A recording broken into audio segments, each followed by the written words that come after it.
Saito, had just gotten home from work. The ripples of virtual reality. Thank you for watching. I booted it up. The ultimate shooter everyone longed for. I could finally experience a true battlefield. The dream game where I couldn't log out. Unaware I'd fall into this world, I quietly dove into the digital sea. VMV. Schwartz, had landed in this world. A diverse arsenal, from near future to World War, was available. Superhuman actions were possible with powered suits. It was the battlefield of my dreams. Holding my favorite gun, I faced the endless wasteland of the lower city, burning with passion for a new fight. Just a shooting. The game's reconciliation, in this way, allows for the creation of the most games within the game. In this world, which became a global hit, Schwartz, was harder to fight than anyone, and I was enjoying every moment of it. Alright, it's time. The shattered, collapsing earth. As I nimbly ran through, in my eyes, only the intense gunfight with approaching enemies mattered. Right now, I was completely absorbed in the challenge. If I took enemy attacks in space, I would fall out of the map. It was a severe world. Only instant death awaited. But Shibara, a skilled player, declared, I won't fall. Brimming with confidence, he fixed his heavy gaze on the colossal ocean tide. I'm not that stupid. Schwartz, was preparing for battle. But I was slow to notice a surprise attack from behind. Struck by a giant bird, I miserably lost my balance and, with a cry of despair, plummeted headfirst into the bottomless map city. My lack of rearward confirmation was also to blame. As a player, a rookie mistake, just a game. It should have been game over, but then, this fall was a twist of fate. In the darkness that would warp my world, as Schwartz, sank deeper, I cursed my own foolishness. Cursing my blunder, my consciousness sank deeper. My face contorted from the pain. I woke up, grimacing. Schwartz, had died from the fall, a death now truly real. It should have been the end of the game. But before my eyes, an unknown, vast grassland stretched out before me. Where was this place? A hidden area? Even as I wondered, I started checking the system. The interface appeared in my vision. When I checked my system space, the email from the game masters showed an error. The map had been reset. My current location was unknown. What was truly despair-inducing was this. Thank you for watching. My only salvation was the shop function and the average. Whether official was still alive, I felt a slight relief I could summon my heavy machinery. Not being able to communicate with anyone was a bitter pill. I figured I must be in Africa. That's what I speculated. Rare items. Maybe I could get some. I thought optimistically, and started to move forward. But as I pushed through the tall grass, each time my game instincts rang an alarm, a strange sense of unease. Then, an unexpected swarm of beetles. I jumped into, and I violently choked. Inside the games. Next time, I actually swallowed an insect. This profound sensation, and the cold water on my skin. VMB was not that evolved, I realized. I finally realized this world wasn't virtual reality. I realized the terrifying possibility. This wasn't through goggles. I saw nature's death with my naked eyes. Next, I thought, from the cold water and vivid scenery, this wasn't a game. If I knew this was reality, why then was I here in game attire? I was engulfed in intense confusion. No matter how many times I tried to call up the system menu, the same old, cruel words would appear. What? I can't log out. Are you serious? Propped against the rock face, I was overcome by a desperate reality. It utterly crushed me. Even though the game system was still alive and functioning, this wasn't a game world. I was utterly bewildered. What in the world was happening? But then, suddenly, from deep within the trees, I sensed a faint presence. My head snapped up. It was an old gamer habit.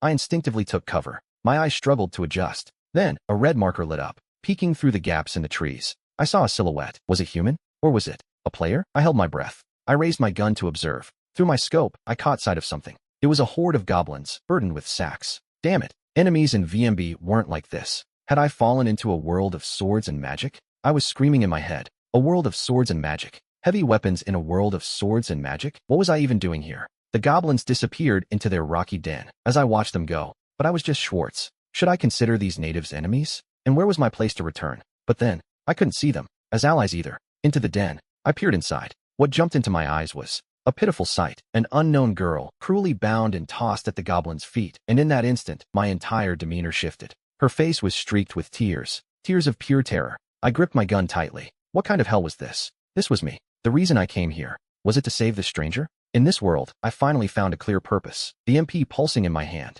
The weight of the gun. Thank you for watching. With this hunk of metal, could I really defeat these monsters from another world? Anxiety flashed through my mind. But she was still alive. The fact that she was alive. I had to go. I quietly made up my mind. But then, what if my shots didn't work? And with that thought, I apologized to the girl in my mind. Wielding the devil's tools, I activated night vision and sound collection, then, trusting my tactical suit, began infiltrating the dark goblin den.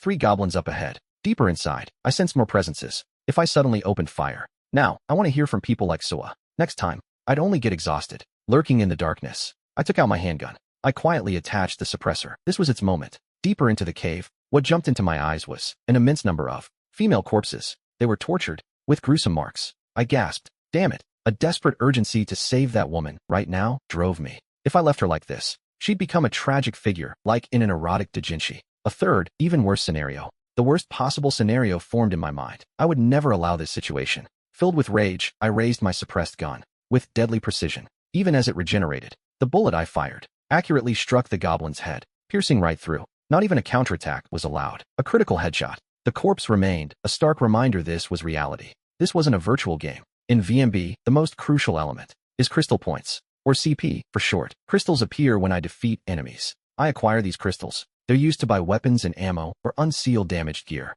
These points were essential for everything. I still had some CP remaining in my hand, but no resupply until I returned to my original world mitt. That was a desperate thought. Losing ammo to repair for the next goblin was a worry for later. I had the gear to overcome this, and I voiced my resolve. At the cave's entrance, thank you for listening. Here, a truly vile pack of goblins had surrounded a young girl, trapped in desperate misfortune. The predators swarmed, playing with their helpless prey, extending vile hands to tear her clothes. The girl's agonizing cries echoed through the air. Then, from the darkness, a silent bullet was unleashed. It was Schwartz's strategy. With precise shots, goblins collapsed, one after another. Her immediate threats neutralized, I quickly swung my muzzle to the rest. The Korean, under the moonlight. As the next goblin swung its weapon and charged, I calmly pulled the trigger again and again. I instantly shot through the enemy's torso, but for what purpose? Towards myself, who takes lives without a second thought. I felt no guilt, realizing how cold-blooded I truly was. A merciless creation. It would not stop. My skill rapidly emptied the magazine. As I reloaded, I faced the swarming remnants of goblins and unleashed a merciless storm of lead. Heavy muzzle flashes violently lit up the dark cave. Yet, I sent the monsters to hell, one after another. Overwhelming firepower. My weapon unleashed, trampling their comrades. The 5 remaining. Airy Mage watched in astonishment. A projectile? Magic. Such destructive force. The monsters stared at Schwartz, their faces a mix of terror and confusion. Cornered and desperate, the Goblin Mage, in a last resistance, destroyed its own progenitors. Magic gathered in its hands. This light, it honed the light, but Schwartz's merciless bullets would not allow it. Countless shell casings danced in the air, and the mage was riddled with holes, utterly helpless. My sensors detected enemy fire. I confirmed the target's signal had vanished. Schwartz quietly exhaled, Rulu Tarshika, from a mountain of feathers, life and death. As I shifted my gaze there, bound by terror, I saw a girl writhing, still bound by her restraints. She was shedding tears, desperately pleading. I lowered my guard for her. Are you all right? I called out to her. She only widened her eyes in surprise. A language barrier had formed. This is an ice sky trope, right? I thought. The language should just work. But such convenient magic in this reality. It simply didn't exist. I'm not some tourist, I grumbled. Grumbling internally, I put my gamer knowledge into overdrive. The VM. In its system, there was an automatic translator. I just remembered it yesterday, so I immediately switched the setting on. The girl's words now sounded like Japanese. I rejoiced, but realized my words wouldn't reach her. Her foreign tongue. As I spoke, she sensed I had regained my will. From the girl's eyes, tears began to stream. She thought, is this it? I thought I was done for. She confessed this with a trembling voice. I quickly cut her restraints with my knife. Even with her ropes cut, the girl's small back still trembled with fear. It continued to tremble, bit by bit. The tiger that roared at death's door. A wild horse cannot be easily tamed. To ease her anxiety, I gently placed a hand on her shoulder. My words, they still sound foreign, but is it okay? It was obvious. My gentle yet powerful voice crossed the language barrier. The warm touch of my hand and my reassuring presence finally reached her heart, and she began to regain her composure. The recovered girl straightened her posture, and I felt a strange ache. Melga Kingdom Guild Investigator. Ashley. She introduced herself as Zephyrnal. Then she asked, and you? I quietly pondered how I should reveal my true identity. Saito Sazanami was my real name. I was a former FPS player, renowned for my first-person perspective games. I loved them dearly. I was just a young man then. Eventually, I started winning prize money. I quietly reflected on my past, where I'd become so skilled I earned prize money, completely absorbed under the name Schwartz with my Team Powder teammates. When the girl in front of me, Ashley, asked my name, I froze for a moment. My real name. Should I give her Saito? Or the name I'd used for years? My player name. After the report, I gave my name as Schwartz. She must have thought I was a clever adventurer, one with overwhelming power. Then she said something quite unpleasant. She needed me to cover her expenses and report on her lost companions and the details of the raid. She was practically begging for my full cooperation. I quietly listened to the girl's earnest plea. If it meant going to a populated area, I agreed to accompany her. Just as I was about to depart, Ashley stopped me.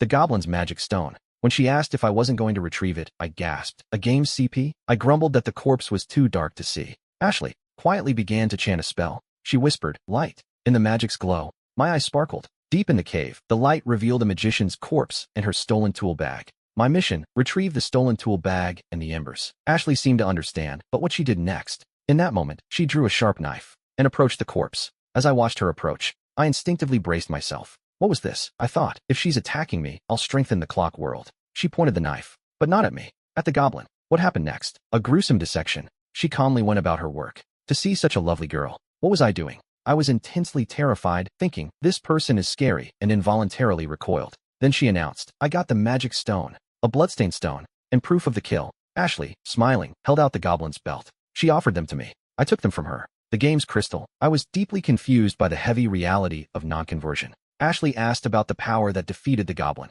I didn't look like a magician. From my appearance, she guessed my gun was a magic weapon. I decided explanation was impossible. I conveniently went along with her story, thinking, let's just leave it at that. Such a powerful magic weapon. I'd never seen before, perhaps from the Northern Heavens? The British Empire, perhaps? Citing the existence of magic weapons, she used it to infer my background. Ashley guessed my identity, and I quietly nodded, seizing the convenient misunderstanding. The two of us emerged from the cave. Before us, deep night stretched out. It was darkness. I didn't even know the way home. But ignoring me, Schwartz. From afar, a magic orb of light drew closer. It's the seniors, Ashley exclaimed. A smile of pure relief burst across her face. The ones who came running were the senior adventurers, who had been searching for Ashley. From their tearful circle of joy, I stood apart. I, Schwartz, quietly watched the scene unfold. Their words were lost on me. I could only idly guess. They're being scolded, aren't they? As her companions reunited, I gazed at this world, knowing there was no mistake. I chewed on the reality. This was another world. Since our languages didn't connect, my own origins and my VMV abilities,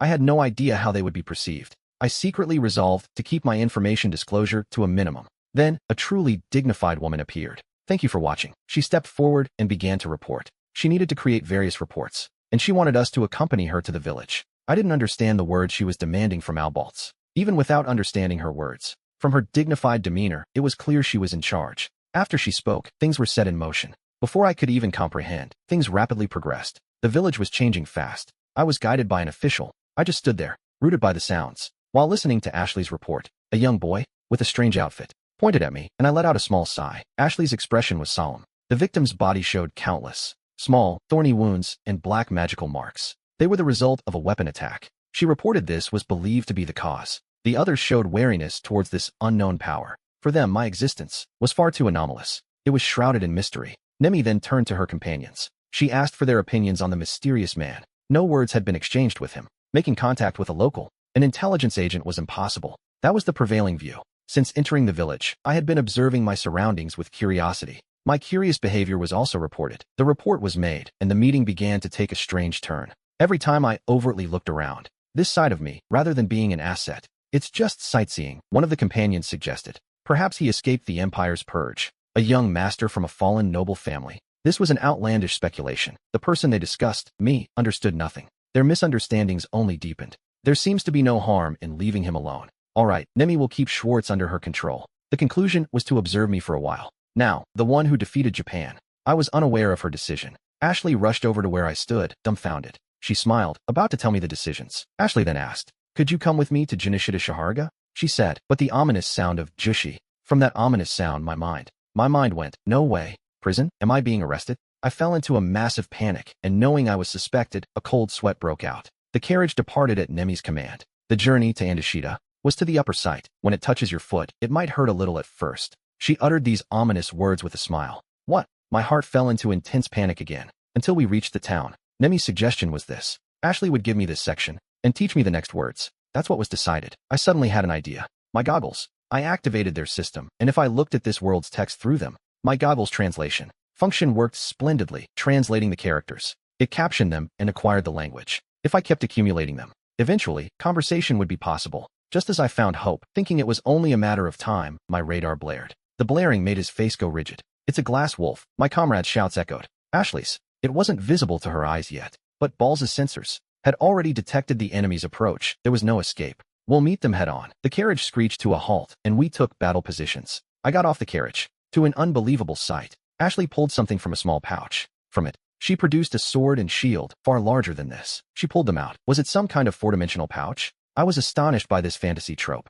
Are they Rakuru? Or are they wary of the darkness? My comrades were asking, but on my radar, the enemies. Pack was closing in. This was bad. They were right there, and he quickly fired his gun. I readied my weapon and prepared to intercept. They burst forth from the darkness. Ferocious glass wolves. But Chubal, with his three-flower swirl, merciless bullets instantly pierced through them, their screams, rising as the magic beasts fell one after another, and my comrades held their breath at his overwhelming combat power. This was magic of unknown attribute. Well done, he said, it's like delivery. And so, we highly valued my power. They say glass wolf hides are worth money. But the hurrying party left the magic beast corpses behind, and once again hastened along the road to the castle town. Finally, the massive walls, the fortress that enclosed us. We had arrived in Utsunomiya. It was breathtaking, a city of overwhelming scale. As I gazed up at the city, Schwartz asked aloud, what was I even doing here? Ashley just smiled and replied, for now. What awaited us at the guild we were led to? Next episode preview was the creation of an ID card.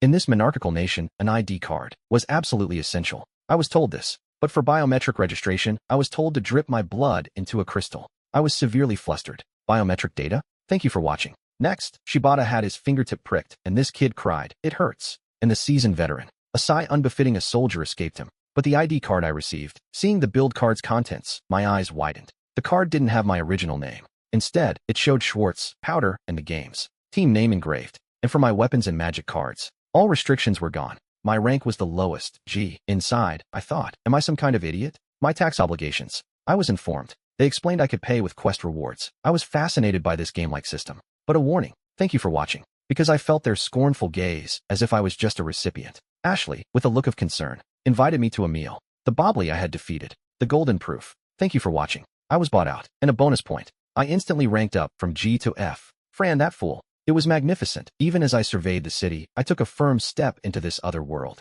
My room at the inn. Logging out was still impossible. Communication with Live was also impossible. But that was the situation. VMV. The system screen. When I opened it, avatar customization. Only that function was not active. It was revealed to be so. I started manipulating the equipment change screen. My white armor was metal armor. If it's too exposed, I'll get infected. I felt a calm resolve to blend into this world. I changed my avatar's outer garment to a more subdued color. To prepare for future battles, I selected the highly recommended FA-N 5.7 handgun as my new equipment. My customization was complete. With new expectations, I ventured out into the distant town. I was a little less conspicuous now. I felt a sense of relief. Would it be enough? My new appearance, unburdened, made me look like a truly ordinary adventurer. I seemed to melt into the town's scenery. The next morning, I met up with Ashley. I went to buy fine goods with the goblin material money. Next time, caring for me, who was unfamiliar with the process. She smiled happily and offered to guide me. During my shopping trip, with Ashley, I saw the Keys 4-dimensional pouch on display. It was a magical tool bag like this,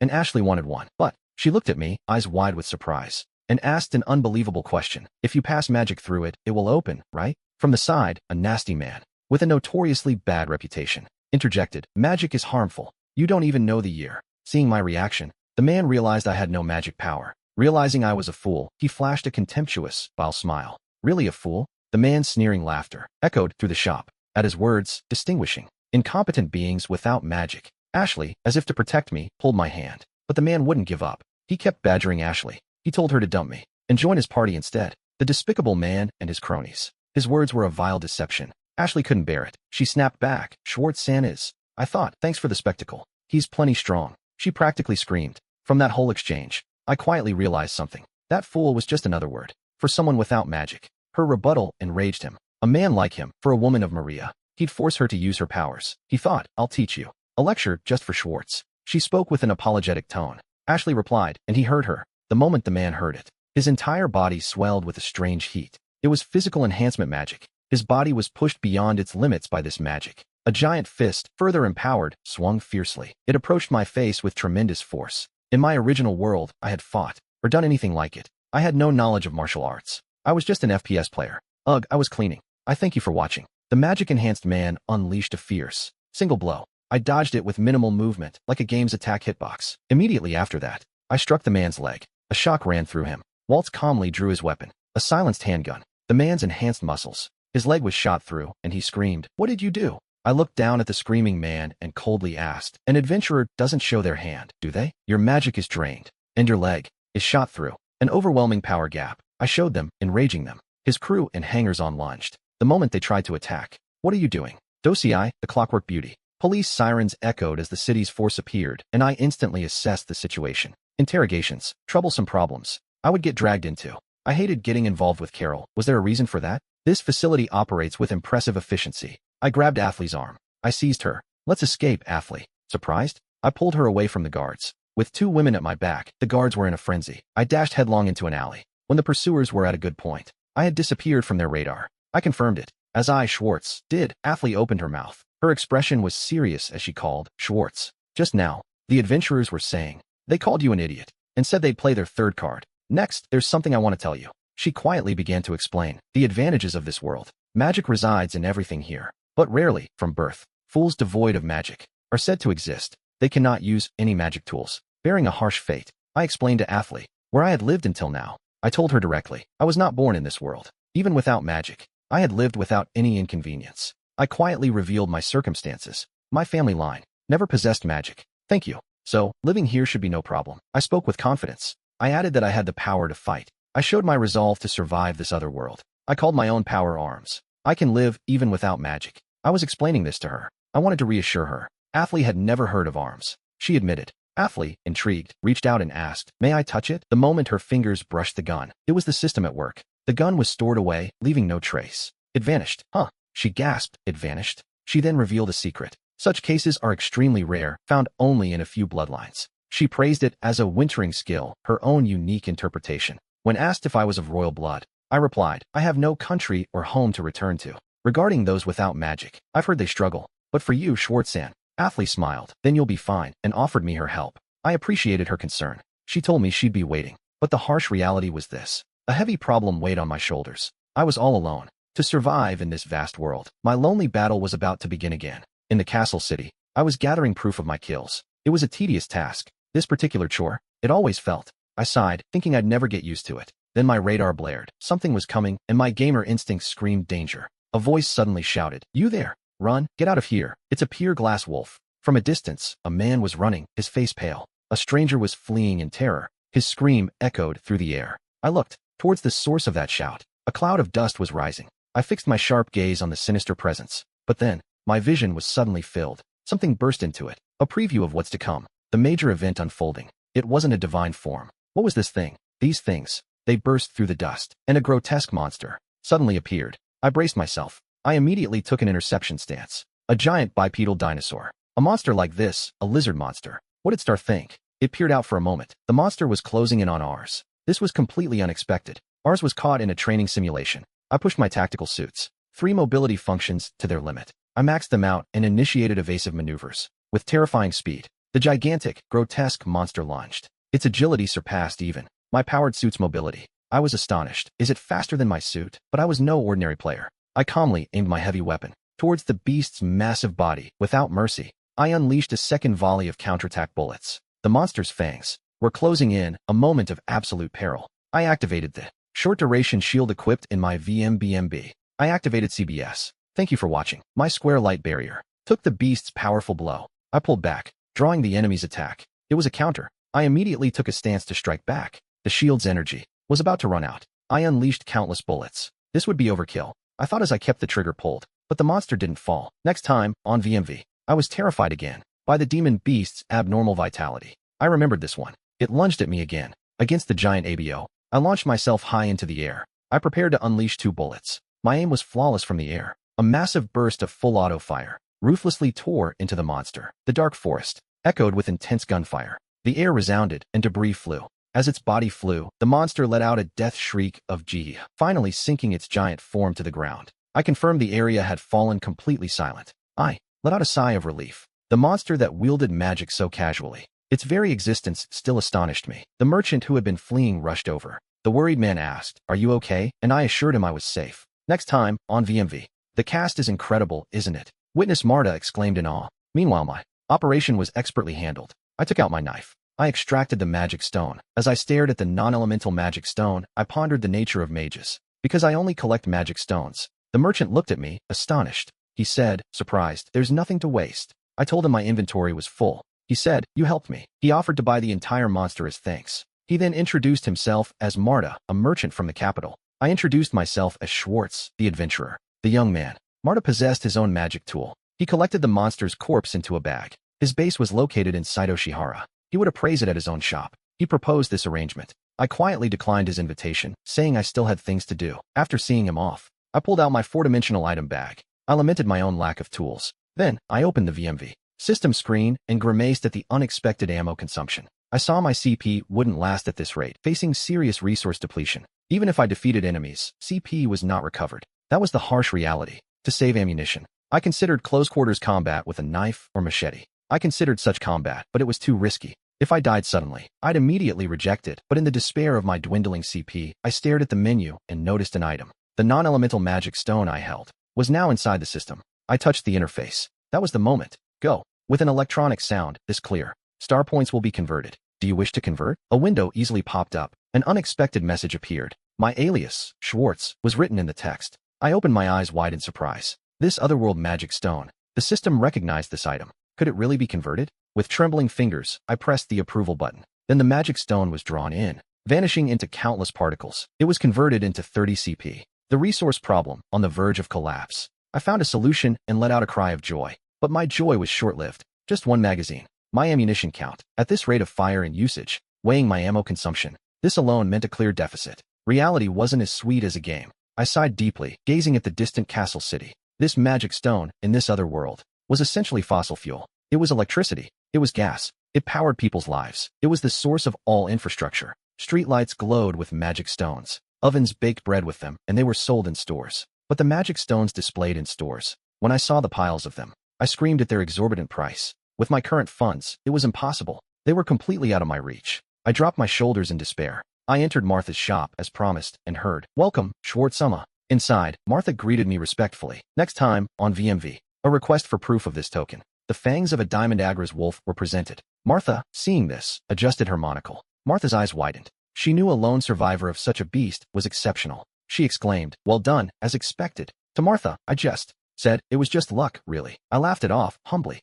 The reward was 40 silver coins, totaling 40,000 ore. As I took the heavy coins, I wondered their worth in yen. The next day, I headed to Martha's shop, the Merida Trading Company in Bargasia. I finally arrived. Towering before me stood a stone edifice, grand as a giant tome. Was this the scale I was dealing with? I thought as I was shown inside. Overwhelmed by its sheer scale, I timidly approached the entrance. Inside, dazzling ornaments and rare goods. Expensive items lined the shelves, clearly exuding the air of a high-end store. There was no mistaking it. A chill ran down my spine. Martha, seeing me sweat, was beaming. Noemi's warm welcome made me sigh in relief. "So you sell magic stones here too?" I asked. Martha, however, then explained. Her main business was actually expanding. She revealed her primary trade was magic stones. She then spoke of a new discovery. The machine's true purpose had just been discovered. It was for the labyrinth itself. So an unknown terminal passionately declared. I could only tilt my head in confusion. The labyrinth, she explained, had existed since ancient times. It was a mysterious, giant underground maze. A long-term detection site where cosmic beasts writhed. But when monsters died there, their bodies were immediately absorbed by the labyrinth, leaving only their core magic stones. A conveniently exploitable rule existed for businesses. Hence, for the undeveloped regions, the next labyrinth. It was a literal treasure trove of magic stones. A wall, or a path, just by digging the surface. High-grade magic stones and giant ones were unearthed one after another, a quick fortune. Those who dreamed of quick riches were ecstatic. It was only natural for the world to be enveloped in a festival-like frenzy, like a gold rush. "I want to go get magic stones too." Schwartz's eyes sparkled. However, Martha quickly interjected. Only D-rank or higher explorers could enter, a strict rule. I was confronted with this harsh reality. As an F-rank, I had no choice but to steadily complete guild requests and raise my own rank. Martha, regaining her composure, then mentioned the magic beasts. As payment, she stacked 100 silver coins. On the table, an unexpected amount. I was surprised by its sheer volume. She said, "You defeated the magic beast parrot with a single wound." She highly praised my excellent technique. No merchant would complain about this price. I envisioned promising future transactions. I strongly desired this opportunity. I had obtained enormous funds. I immediately proposed a negotiation to Martha. "Attribute less magic stones. Do you have any? Please sell me a lot." To convert the company's magic stones into CP, I decided to invest all my assets without hesitation. A heavy mass of magic stones. I waited. I saw the figure of a merchant walking on the road. I'm grateful for this low-price transaction, a true prior investment. While taking these, I'll convert all of them to CP. I would form a party, but first, I had to find requests to raise my rank to enter 0 rank. From the guild's bulletin board, I finished searching for high point requests. My next destination, I headed towards my own boss. In this other world, where common sense didn't apply, to survive above all else. I, Schwartz, knew I needed information. I knocked on the gates of the vast Valga archives. It was nestled deep within the university. I could now fight magic beasts. Deep within the early stages of this world, I devoured thick books on self-defense, but the sheer volume of knowledge was impossible to memorize. Against this, I used the VMB system's image capture function to its fullest. I digitized every document I could get my hands on.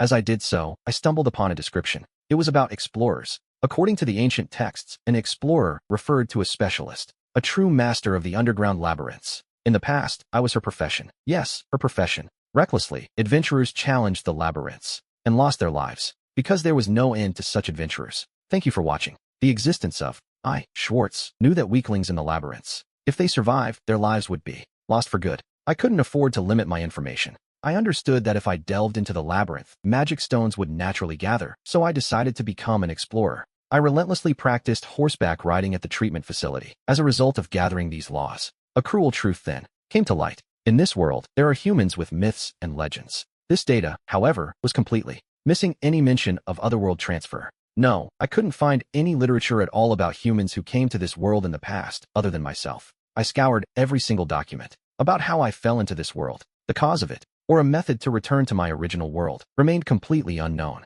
From a high vantage point, I looked down upon Jusai and Shibaruga. I quietly grappled with the immense reality I faced. The scene shifted to Baragaki, where trees swayed violently. Next time on, bundled in thick winter gear, I was completely covered. I, Schwartz, knew the Harpia mission was a local rendezvous. Exasperated, I braved the cold wind. I headed to the mission's meeting point, at a noisy, mid-level tavern, filled with rowdy adventurers. I searched for a subjugation party, but I was told, wrong person. I was coldly brushed off. Then, Haru peace. The bandit subjugation is here. A familiar girl, Lise, called out, and relieved, I headed to her table. I exchanged greetings with Lise and her brother, Rudy. Both of them looked incredibly young, which surprised me, but I quickly remembered this world's rules. Adulthood here started at 15. I recalled that crucial piece of knowledge. I revised my perception. They were proper adventurers. The initial plan was for a 6-person party, but the rest of the members were nowhere to be found, and just as I voiced my doubt, already gathered, have we? You low rankers. A flat, dismissive voice echoed as a large, imposing high-rank adventurer appeared before them.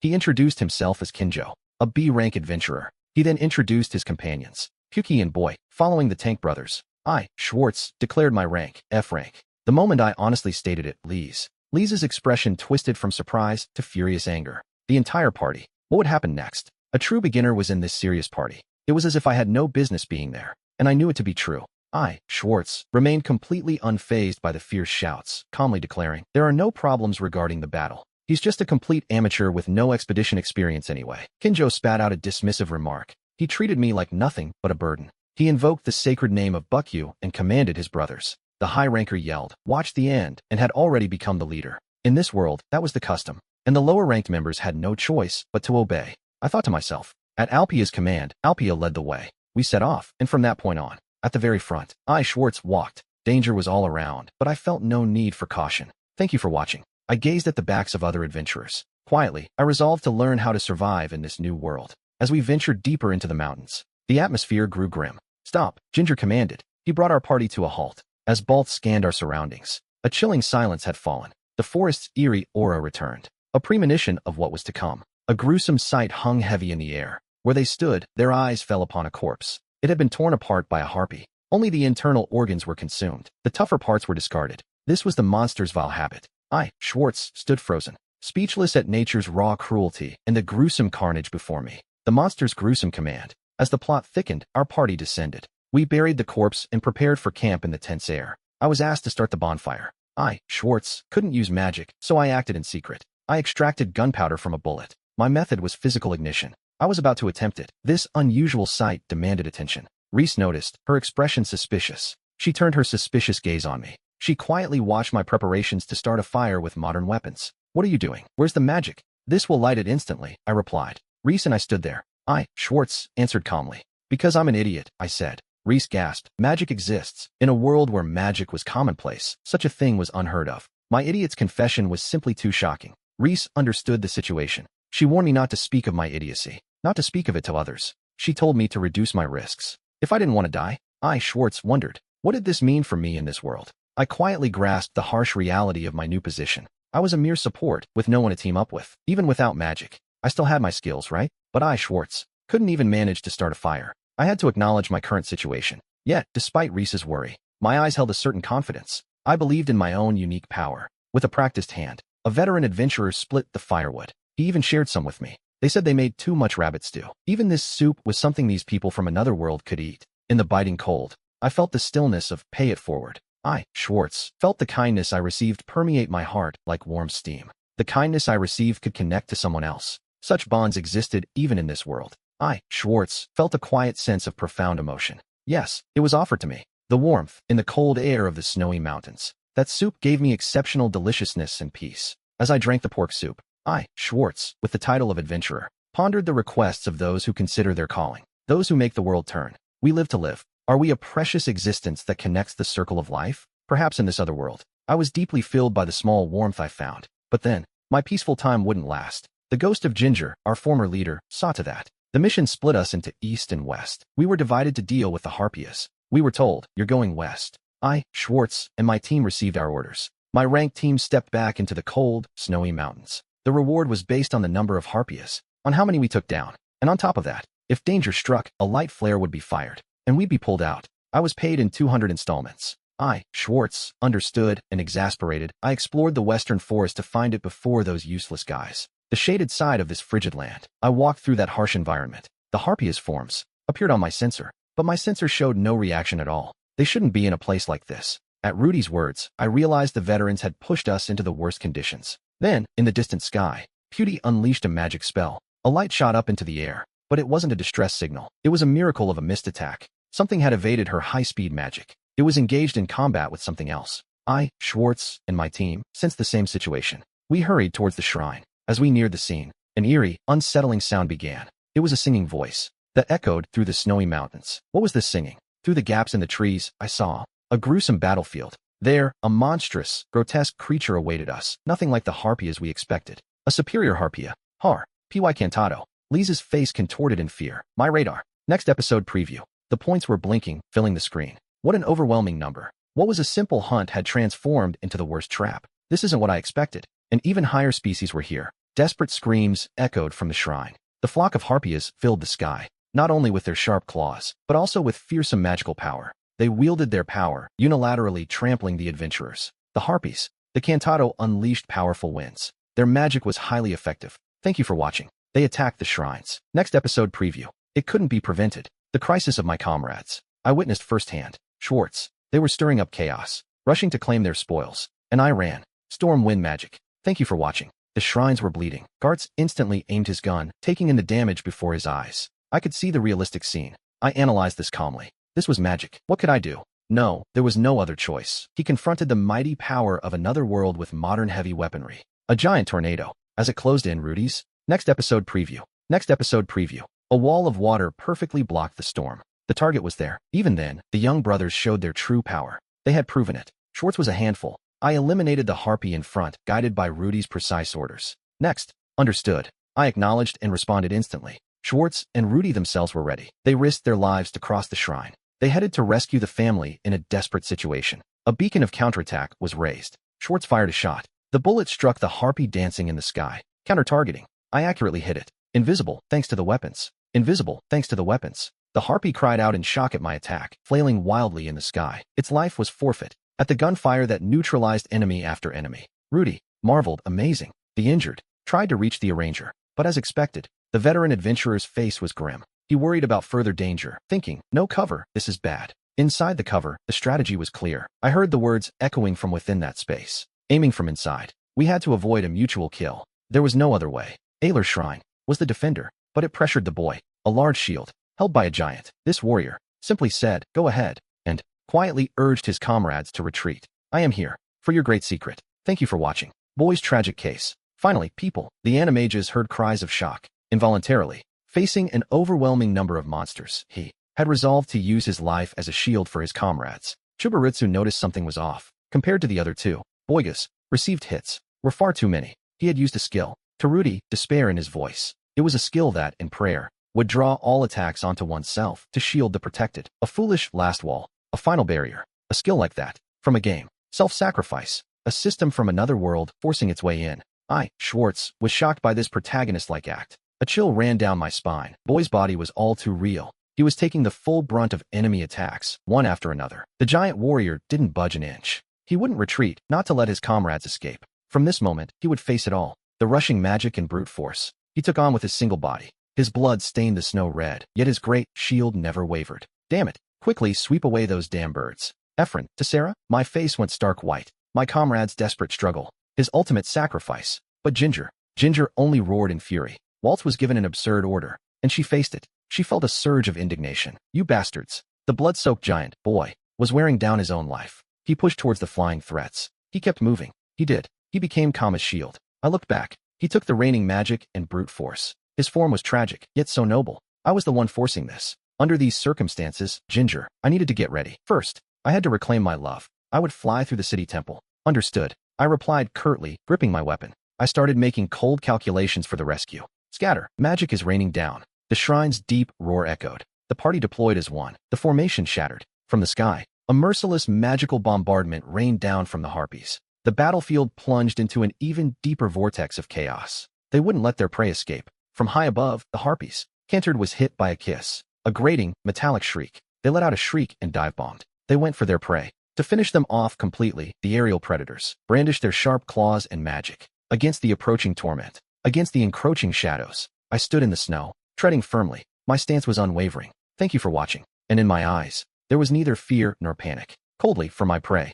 Only the firing coordinates to take them down were calculated deep within my goggles. The nail line. A path of light. My special trajectory, unleashed, tore through the blizzard, straight into the sky. It stretched onward. It wasn't simply a mere gunshot. It was to surely strike the magic beasts soaring. To bring them down. It was a fateful death warrant. This is what makes me superior. They're fast. But this one. I chose this Type 99. My choice was deliberate. It was for this moment, despite their abnormal flight speeds. I'll show them true speed. To the chairman, I muttered quietly. I aimed the newly summoned light machine gun, perfecting my interception. My physical instincts. Deflection shooting. I predicted their trajectory. I calculated the firing angle. To the point of impact. Hip firing. Inside my mind. Wind speed and bullet velocity were instantly calculated. I pulled the trigger towards the very space where the monsters flew. A swift barrage erupted. A scream ripped through the air. But then, I thought, damn it, a shallow hit. Thank you for watching. The monster raged and launched a counterattack. It unleashed a magic air blade, invisible blades of wind. They came hurtling towards me. The sharp wind blades struck Yukishita.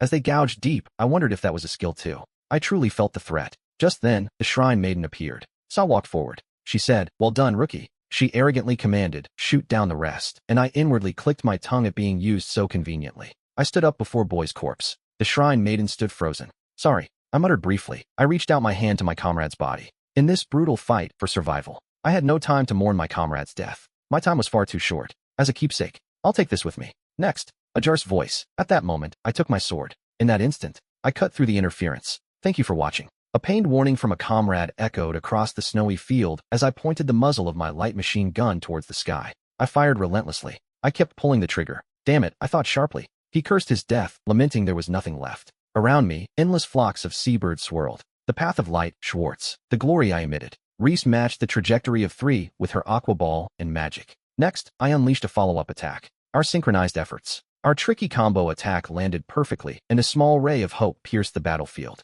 Suddenly, my vision. It turned blood red. The letters, WRN, flashed. My screen was filled with those characters. A shrill alarm blared. This alarm shouldn't trigger unless a fighter jet was inbound. I trembled violently at the approach of an unprecedented threat. As the alarm continued to blare, it emerged from beyond my weapon. Of all the magic I'd seen so far, it was on a completely different dimension. It was a giant shadow of despair. Its form radiated overwhelming pressure. Waltz could only raise his gun. Clad in a storm, a monstrous giant descended. Chairman, that overwhelming. An immense mass, brimming with magic. Its very presence blew away the surrounding snowfield. Before this sky predator, defying all common sense, the adventurers felt only an overwhelming presence of death. Ack! Such a cry. My comrade's screams echoed. The gigantic chairman, as if tearing my eardrums, let out some kind of roar. Just its overwhelming presence plunged the battlefield into complete panic. If it targets us, can we possibly survive? That's the skies. Osipete, the Sky King. A pained cry rose up. Why you? Such a monster. Even anger despaired.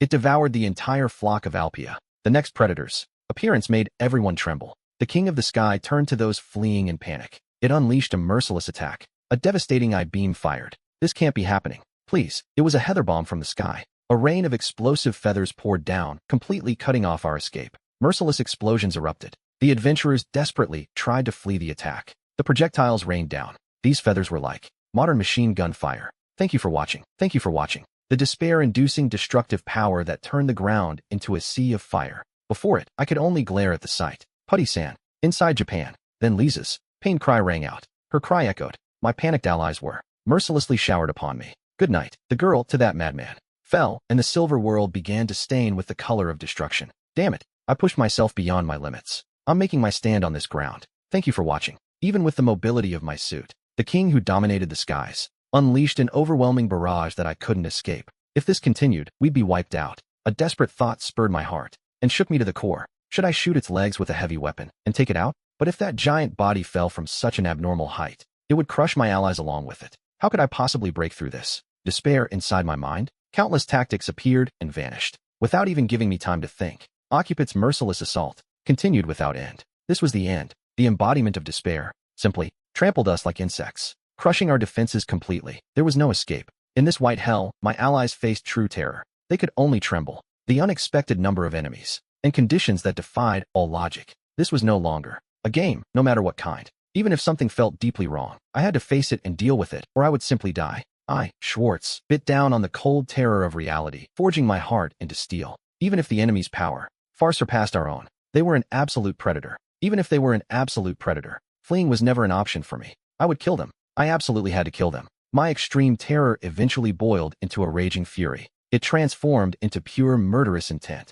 I, Schwartz, burned with fighting spirit. Beside these horrors, pearl-shaped substances could be formed. A vast new scene unfolded. To survive, Oroko and Ginger were sacrificed. I would seize Boy's great shield. I tried to snatch it by force, trampling my comrades' bodies, and Lee screamed. The shield, in Ginger's hand, held ready. It emitted a dazzling brilliance. The ray blade was overshadowed. It was gripped. This boasted immense power, a specially crafted magic sword. But the enemy was flying far above. What good was a melee weapon against such a foe? Melee weapons were useless against aerial enemies. I saw Ginger's ultimate strategy. I, Schwartz, made my resolve. I would go. I quietly declared that there was no escaping this speed demon, so someone had to. I had to become a decoy and strike it down head-on. I had to go on the offensive here. Otherwise, it was just death, consumed by fear. With the fear-dominated shrine at my back, I, Schwartz, with a do-or-die resolve, sallied forth with everyone to shoot down the giant king of the sky. I powerfully aimed the Daibutsu rifle I carried on my back. He questioned my audacity. He trembled at my intent.